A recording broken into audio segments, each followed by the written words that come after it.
আসসালামু আলাইকুম ওয়া রাহমাতুল্লাহি ওয়া বারাকাতুহু। সুপ্রিয় দর্শক শ্রোতা ভাই বোন, আমরা এসেছি ফেনীর দাগনভূঞা দুর্গম একটা জায়গায়। মেইন রোড থেকে প্রায় 1.5-2 ঘন্টা আমরা ট্রাক্টরে করে চড়ে খুব ধীরে ধীরে এসেছি এখানে। এখান থেকে আবার ট্রলারে করে আরেকটা দুর্গম জায়গায় যাওয়ার পরিকল্পনা আমাদের আছে।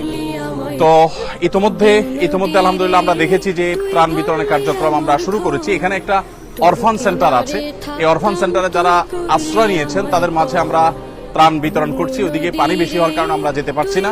ওনারা কষ্ট করে এসেছেন এবং এখানে আমরা ধর্ম বর্ণ নির্বিশেষে প্রত্যেকটা মানুষকে ত্রাণ দিচ্ছি। এখানে যে জিনিসগুলো আছে এর মধ্যে চাল আছে, ডাল আছে, তেল আছে, সয়াবিন তেল আছে এবং লবণ এবং চিনি আছে। আর এর বাইরে আরেকটা প্যাকেটে বিস্কিট, মুড়ি এবং পানি এবং অন্যান্য শুকনা খাবার আছে। তো আমরা তাদের মাঝে এই জিনিসগুলো বিতরণ করছি। ইনশাআল্লাহ বিদিনিল্লাহ এগুলো শেষ করে